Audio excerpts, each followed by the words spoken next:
Caru Coco Park, le parc de tous vos loisirs depuis plus de 10 ans.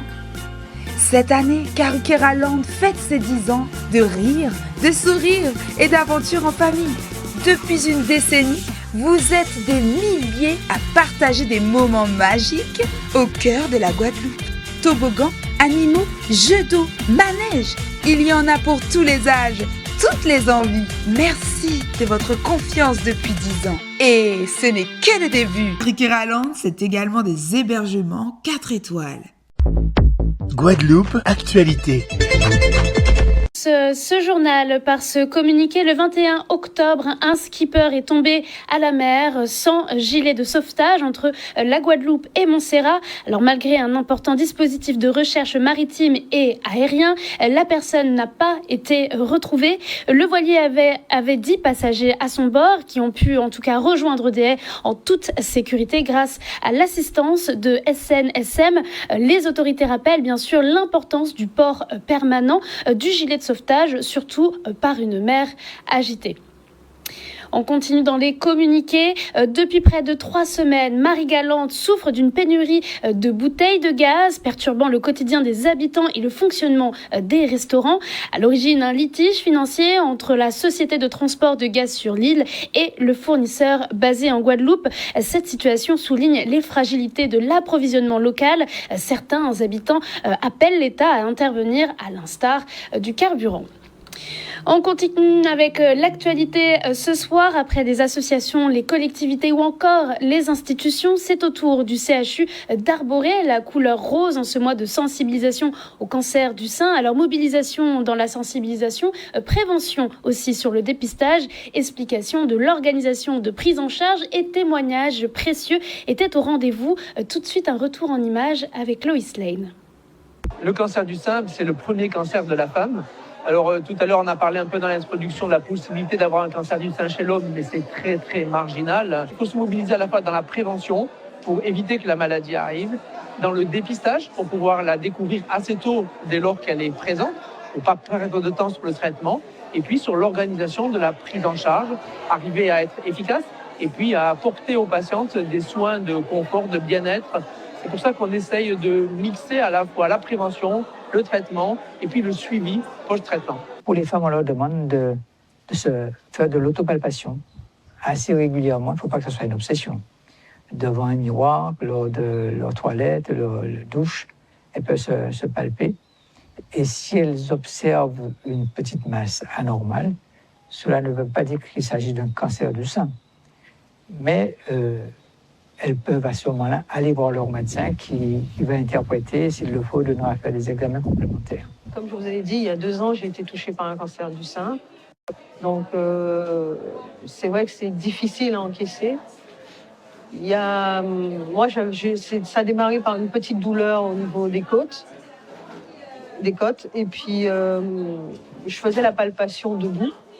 Je ne sentais rien et allongée un jour, je me suis dit, tiens, la douleur, elle persiste. Je fais quand même la palpation allongée. Et là, je sens une masse sur le côté droit. Le 17 juillet 2023, le coup de massue, il est tombé. Le médecin m'a annoncé que j'avais un adénocarcinome de grade 2, donc un cancer du sein. J'ai terminé la radiothérapie en mai 2024. Et donc là, ça va. Ça va, mais il faut faire perpétuellement, il faut faire des contrôles, il faut être à l'écoute de soi, c'est important. C'est pas parce qu'on s'est dit, on a été opéré, on a fait la chimio, on a fait la radiothérapie que tout est terminé. Nous sommes là aussi pour dire à tous de faire du sport, de faire de la prévention.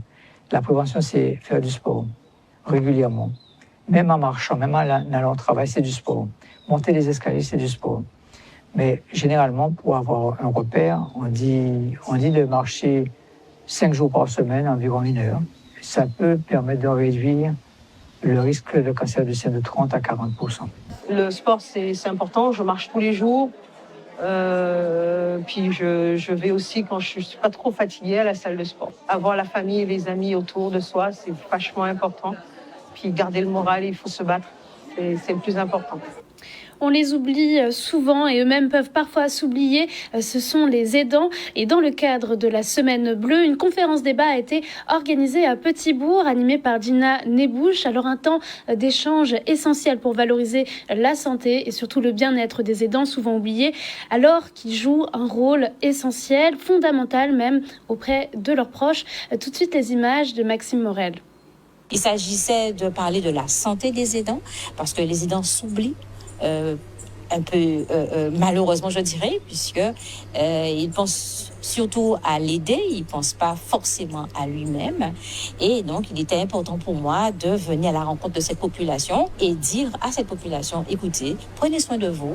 Ce n'est pas un luxe d'ailleurs de prendre soin de soi, au contraire, c'est un cadeau que vous vous faites afin de mieux aider l'autre. Nous savons que l'aidant a un rôle qui est très difficile, de plus souvent encore moins, les aidants s'essoufflent, mettent leur vie entre parenthèses, leur vie et leur santé, entre parenthèses, parce qu'ils sont tout le temps en train de culpabiliser, se demander est-ce qu'on a bien fait, est-ce qu'on s'occupe bien des personnes. Entre-temps, ils mettent leur vie familiale, leur vie en général, entre parenthèses. Être aidante, ça demande beaucoup d'investissement qu'au niveau mental, physique aussi, parce que il faut être présent H24 avec la personne pour pouvoir l'accompagner dans ses démarches au quotidien. Disponible pour elle, mais disponible pour soi aussi. Il faut savoir que les dents supportent 3 charges, la charge physique, mentale et émotionnelle.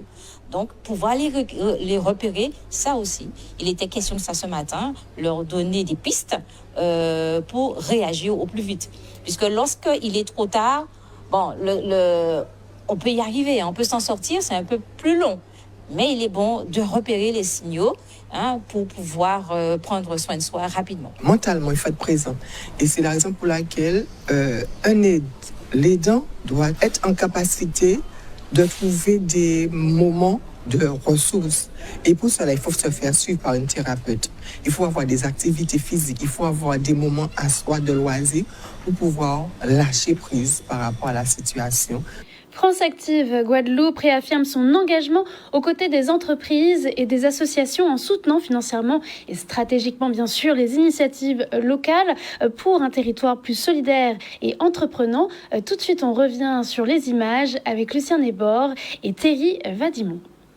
France Active Guadeloupe s'occupe autant pour les projets lambda, mais aussi les entreprises. Nous accompagnons notamment pour les transmissions d'entreprises et aussi les associations. Et c'est pour ça que nous avons Madame Daniel qui s'occupe des associations, Madame Kérin qui s'occupe des entreprises. Chez nous, nous sommes caution, nous sommes garantie bancaire à hauteur de 80%. Il faut savoir que chez nous, lorsqu'un prêt est accordé, c'est valable sur 7 ans, avec possibilité de décalage de 1 an, parce que si l'entreprise n'est pas prête au remboursement, on peut décaler de 1 an. On accompagne en fait le réseau France Active depuis sa création.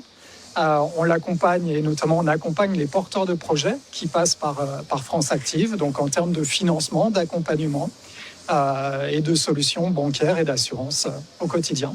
À France Active, alors notre participation à France Active, elle est pour nous primordiale.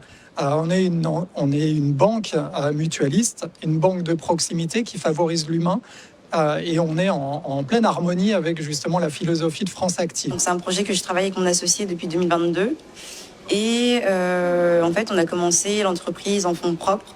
Sauf que dans le prévisionnel, on savait qu'il nous fallait un financement. Donc on est allé voir la banque, notre banque, le Crédit Mutuel, qui nous a conseillé d'aller voir France Active pour être garant de notre prêt à 80%. L'accompagnement continue dans la mesure où on est en plein développement. Donc la semaine dernière, je suis retournée voir ma banque pour voir s'ils pouvaient nous accompagner dans ce développement-là. Et ils nous ont proposé donc de repasser de nouveau en commission avec France Active pour qu'ils puissent garantir notre prêt. Bon, visiblement, c'est plutôt une formalité puisque on a 2 exercices maintenant qui sont plus que positifs. Donc, ouais, l'accompagnement continue pour nous. Côté sport, un rendez-vous sportif d'envergure pour nos escrimeurs guadeloupéens qui affronteront les délégations suisses, italiennes ou encore cubaines ce week-end pour la 9e édition du tournoi international d'escrime. Le parrain de cette édition, Daniel Gérand, exhorte la relève locale à faire briller une fois de plus la terre des champions. Retour en images de la conférence de presse avec Maxime Morel. Samedi 25 et dimanche 26. Venez voir, venez nombreux, l'entrée est gratuite, venez nombreux pour assister au super match avec nos jeunes Guadeloupéens qui vont se confronter à des athlètes de haut niveau tels que l'équipe suissesse, l'équipe italienne et aussi vous avez en nouveauté cette année le Brésil, on ne l'avait jamais vu, et Saint-Domingue. Je suis très contente pour aller à la compétition. C'est la nouvelle fois que nous pouvons aller ici. Et votre équipe, c'est très contente pour la compétition de tous les athlètes. C'est magnifique le travail ici pour la chose de l'escrime. Je suis très content pour retourner à cette fête. C'est très important pour nos jeunes de se confronter au niveau international parce que c'est de là qu'ensuite déclenche chez eux cette envie, cet engouement, cette passion de pouvoir faire du haut niveau. Parce que pour faire du haut niveau, il faut du courage. Et je pense que c'est avec ces confrontations qu'on a réussi à sortir tous les champions qu'on a aujourd'hui. Et j'en veux pour preuve Daniel Giron ici présent, qui a été champion centra-américain à Cuba et qui a gagné d'autres titres. Et puis Yannick Borel qui a été vice-champion panaméricain à Atlanta. C'est un immense honneur, c'est une fierté en tant que Guadeloupéen pouvoir être là avec mon équipe, la Suisse. Leur faire découvrir notre culture, la fameuse terre des champions. Il ne faut pas oublier que la Guadeloupe, c'est entre 80 et 90% des dernières médailles mondiales et olympiques. Donc voilà, ils sont sous les terres de leur coach et pour moi, c'est une immense fierté. Nous sommes très contents aujourd'hui, honorés d'avoir toutes les délégations qui sont venues à cette manifestation qui se pérennise dans le temps. Et d'autant plus qu'aujourd'hui, nous avons la confirmation de la Fédération française d'escrime que la prochaine édition sera en voie de classement au niveau Coupe Satellite et au niveau international, donc officiellement au calendrier de la FIE. Ça fait toute la différence sur l'organisation de la manifestation, puisque là, nous aurons plus de pays qui, bien sûr, vont chercher à glaner des points et donc viendront sur notre territoire pour cette manifestation. Talent guadeloupéen, même dans la culture, puisque le festival Théâtre Zabim, qui célèbre d'ailleurs cette année leurs 30 ans, revient du 29 octobre jusqu'au 8 novembre. Pendant 10 jours, le public pourra découvrir une programmation riche et variée, mettant à l'honneur le théâtre guadeloupéen, les artistes locaux et la créativité de la scène culturelle. Tout de suite, un reportage de Lucien Nébor et de Thierry Vadimon. Le festival Théâtre Zabim, c'est un festival de théâtre qui existe depuis une trentaine d'années et que nous tenons à faire perdurer. Cette année, nous avons un festival qui se déroule du 29 octobre au 8 novembre avec un espace réservé aux enfants, un espace réservé aux lycéens et un espace tout public. Alors, ça se passe dans la partie rurale aussi, nous ne négligeons pas la partie rurale parce que à la salle René Elie, il y aura un espace pour les enfants. Ensuite, le grand public pourra bénéficier de l'ouverture qui est gratuite devant le centre Proto le 30 octobre. Et la clôture sera gratuite aussi, c'est le grand show final avec tous les grands comédiens que nous connaissons. Il faut dire que la ville des Abîmes est une terre de théâtre parce que nous avons beaucoup de comédiens et régulièrement nous avons aussi des prestations théâtrales. Alors, ma soeur, parce qu'il fait partie de ça, dès que les gens appellent, d'accord, ils ont un numéro qu'ils vont appeler, parce que là, je n'ai pas le numéro en tête, mais ça dit, ils peuvent m'appeler ou bien appeler Fabien, à m'appeler au 55 94 90, d'accord, et comme ça, je peux leur diriger vers cette masterclass qui se fera à Sonis. Hein. Ce ne sera pas à Proto, mais ce sera à Sonis. Ce sera toute la journée le jeudi matin, toute la journée le jeudi, et une demi-journée le samedi. Voilà, ça fait le 29, 30, 31. Et l'ouverture de ce festival-là aussi, c'est-à-dire que c'est avec M. Harry Cancel, qui nous propose une belle pièce aussi pour l'ouverture. Il y a Passamanska, il y a Mayayette, il y a Prosper le journaliste, il y a, comment il s'appelle encore, Marc Louba, voilà, qui sont de la partie, et avec tout le reste, Philippe Calouda et Joël Tell.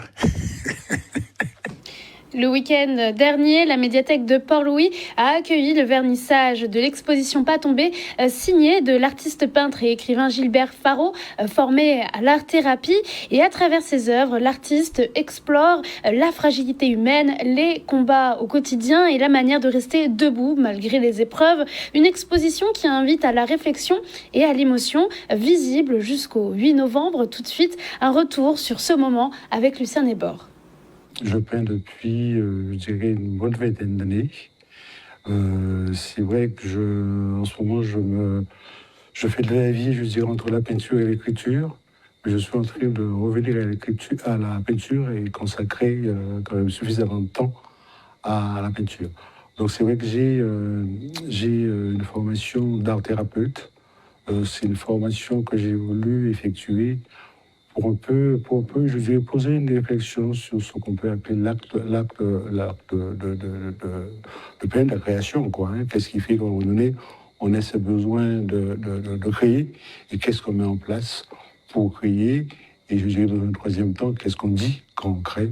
C'est un travail que j'ai entrepris il y a une dizaine d'années.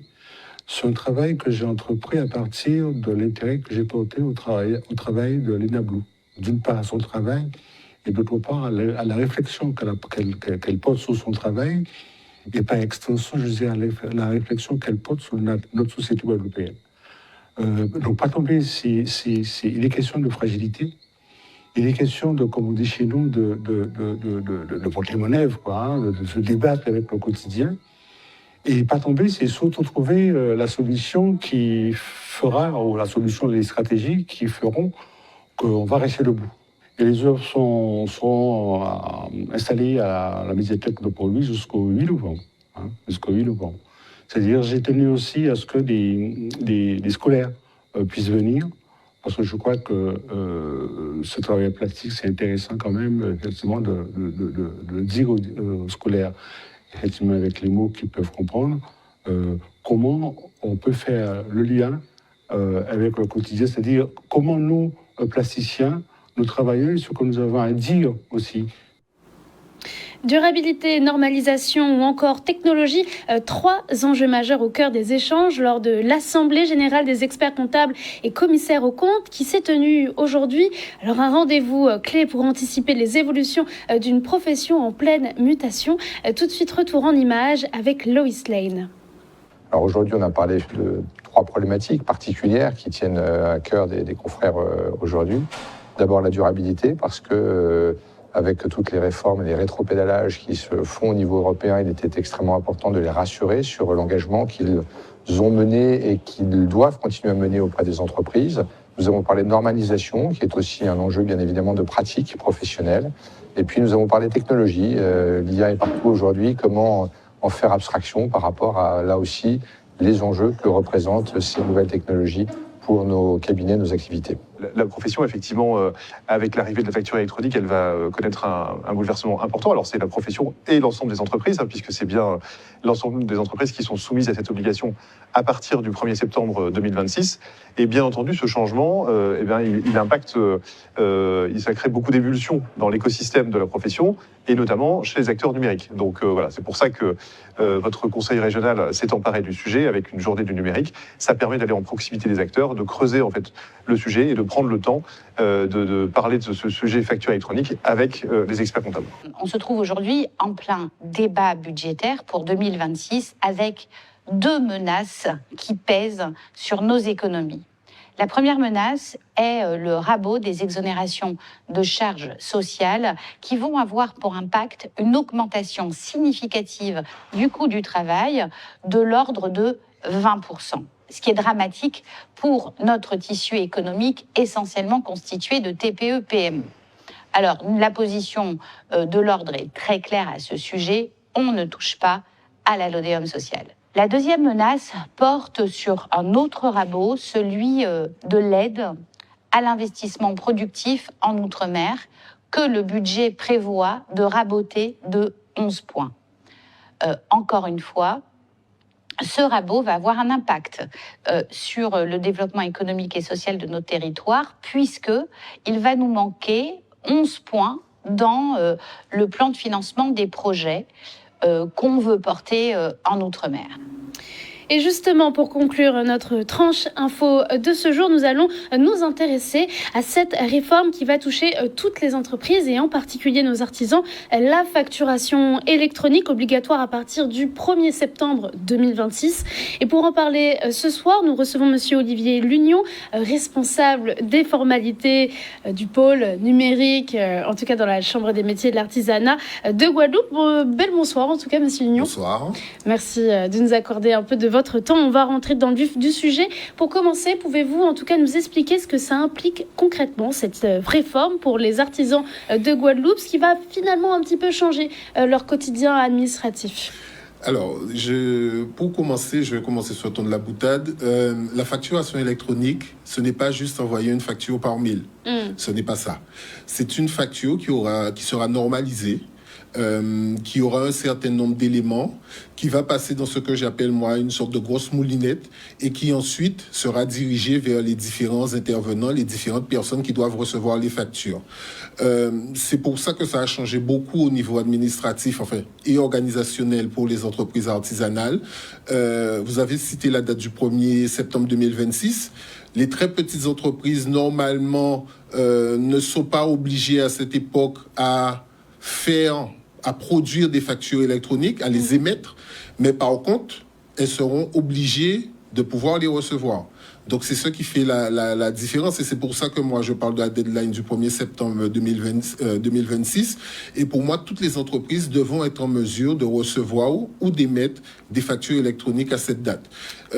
Ça impliquera pour les entreprises artisanales des changements. Parce que nous savons que nos très petites entreprises, certains chefs d'entreprise n'ont pas l'habitude du numérique.